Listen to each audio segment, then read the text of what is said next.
Colonel Grijaldo, matanong ko lang po, ano po ang nag-udyok sa'yo para i-execute tong affidavit na ito? Just I have said, Your Honor, during my opening statement in the Senate, it was Tuesday. We have a hearing here on Tuesday, and we ended up on the Wednesday on the event of the Typhoon Christine. And as I have said, I go back to my home, and dinibdib ko po yung nangyari sa akin, Your Honor. And I never told this to my wife that time for 2 days. Until such time on the Friday, I was informed by the PIHAW that I'll be attending a Senate hearing. So, naisabi ko dun sa asawa ko, Your Honor. And nag-a-argue pa kami kasi ayaw niya. Ako kasi gusto ko na may sabi. And sabi ko, we have to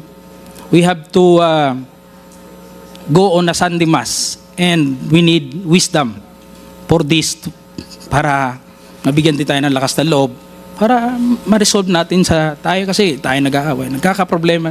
Hindi na rin kami nag-aano nun eh. So on the Sunday, it was on the gospel. Sabi ko, pakinggan natin kung ano man yung masabi ng gospel sa atin that day. And it was a great enlightenment and a wisdom na binigay sa akin, Your Honor. The gospel said that it's not all about the crown, but it is about the cross.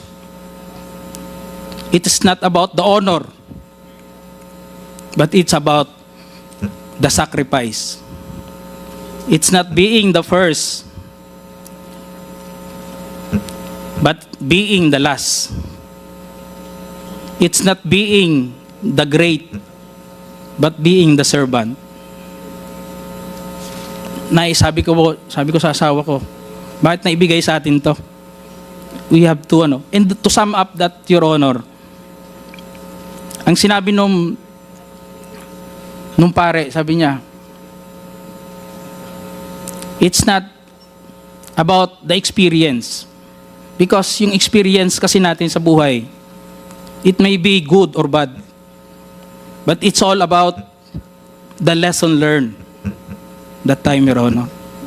So I have that courage, and even my wife submitted to my decision.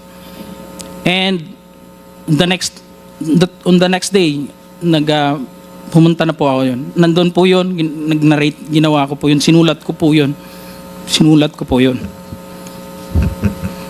And it was on that mass that time that it is a Sunday for the PDLs. It was a Sunday for PDLs. Sabi ng pare, we have to give dun sa mga brothers natin na nakukulong. Hindi ko nga akalain na I would be the one also to experience that nung sinabi ng pare. So, that's all, Your Honor. That is all that happened, Your Honor. Well,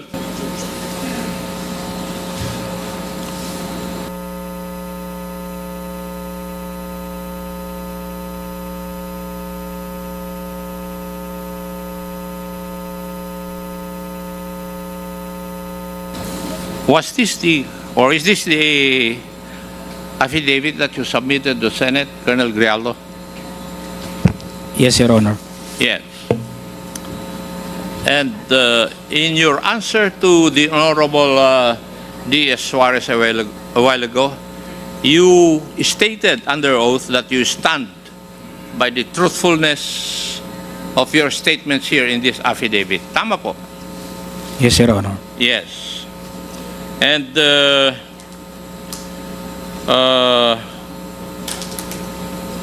you have imputed certain inappropriate actions on our two colleagues, the Honorable Abante and the Honorable Fernandez. Tama po ba? Your Honor, I will stand by my statement in the Senate under oath, That is and I not would an like to invoke my appropriate- right to self-incrimination, Your That Honor. is not an appropriate answer to my question. Ang tinatanong ko po is, dito sa mga statements mo na ito, you have imputed inappropriate actions by the Honorable Abante and the Honorable Fernandez. Would that be correct? Yes or no? Your Honor, I stand by my statement given at the Senate under oath, Your Honor, and I'll invoke my right for self-incrimination, Your Honor. Okay. May I ask the Honorable Abante and the Honorable Fernandez? Ngayon ako makaganti, Mr. Chairman. And if I may, let me remind the two congressmen that you are under oath. In the statement or sworn statement of Colonel Grijaldo, it stated here, number 4, after I answered questions related to extrajudicial killings and the reward system, I was approached by a security personnel while I was seated as one of the witnesses during the hearing. The said person told me that I was being summoned by Congressman Dan Fernandez. The Honorable Fernandez, do you agree to this statement? Yes, Your Honor. Okay.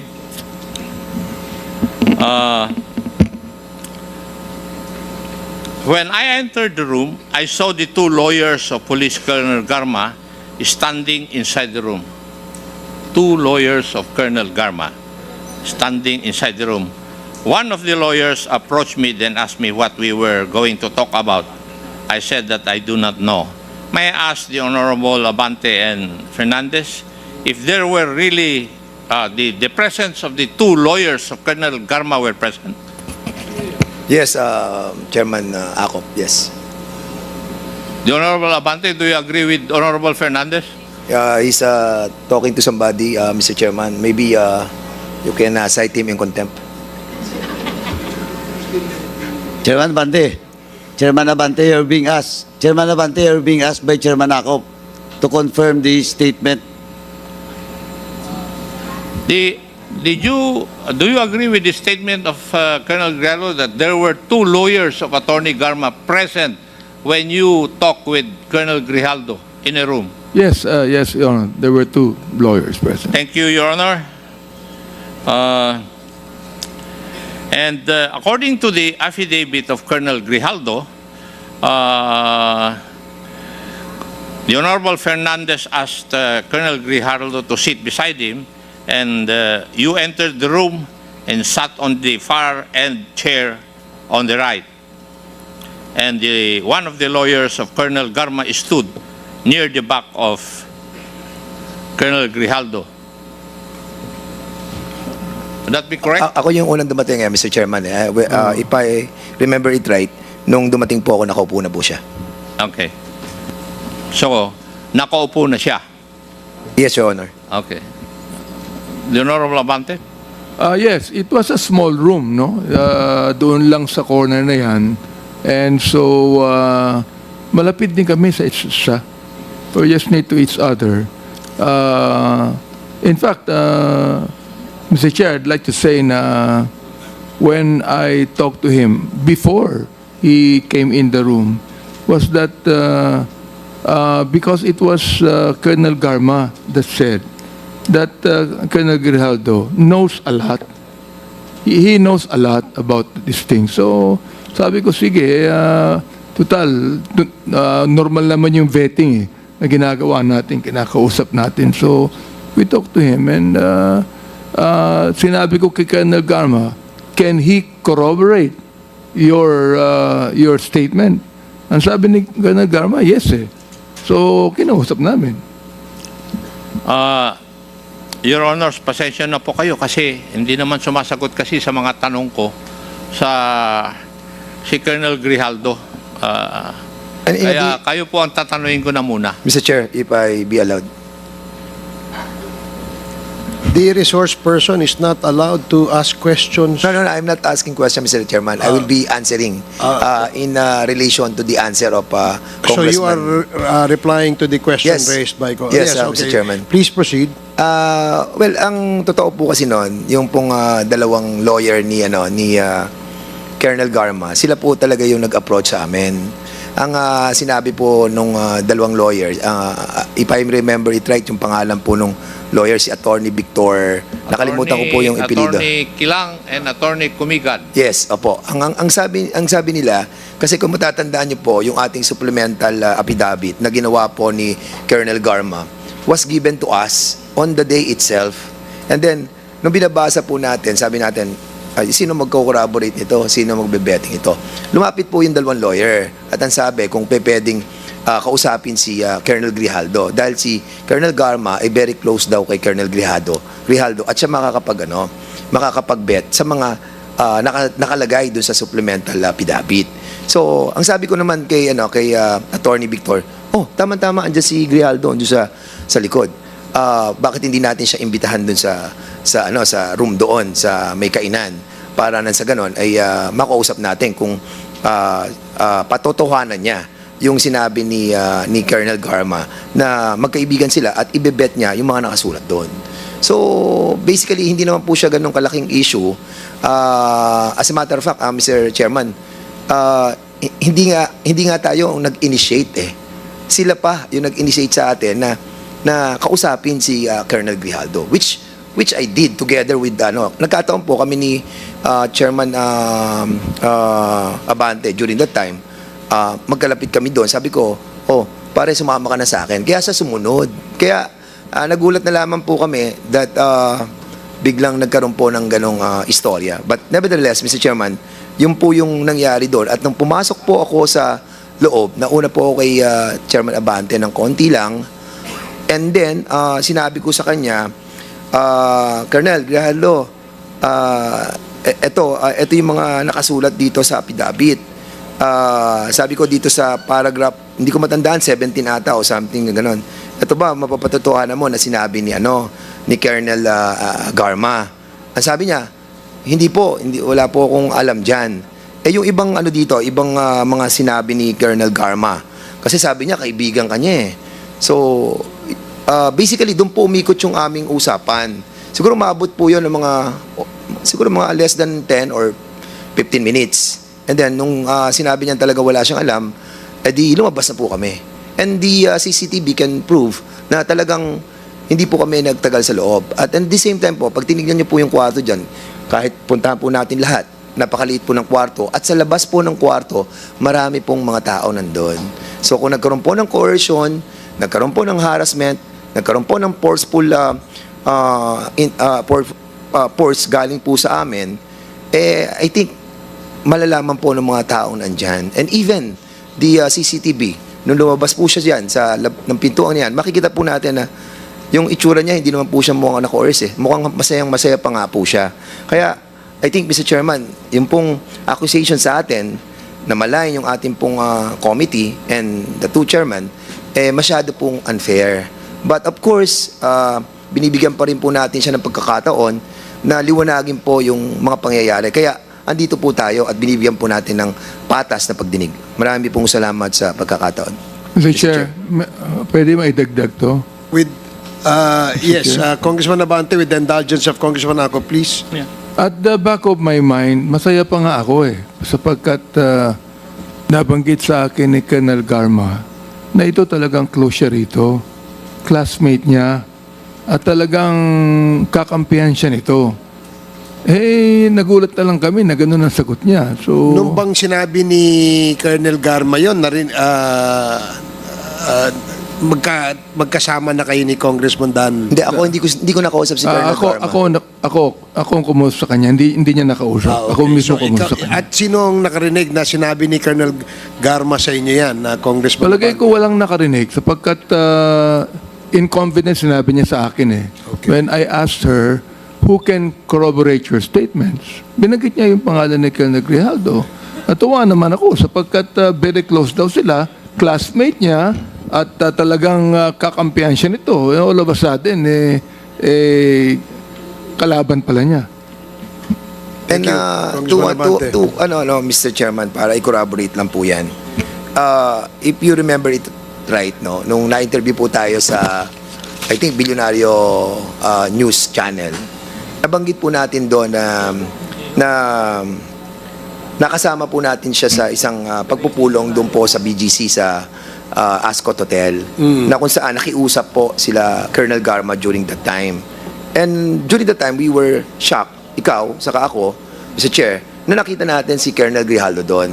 And that's the reason, nang kinausap ako ng abogado doon, na sinabi sa akin na si Colonel Grijaldo at si Colonel Garma ay close, naniwala ako.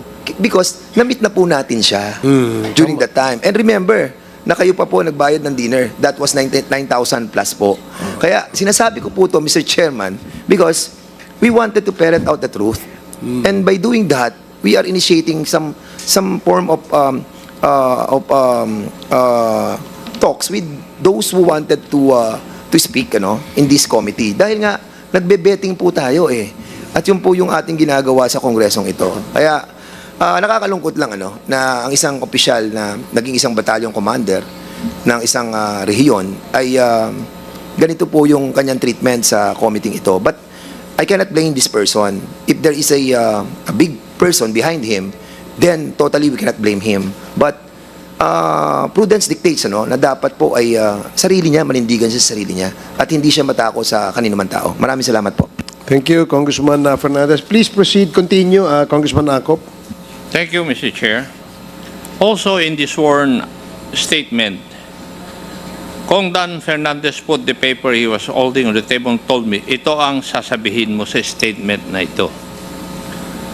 While pointing to a paragraph on the paper, ito ang second supplemental affidavit ni Colonel Garba. Sabihin mong alam mo ang reward system, i-confirm mo lang.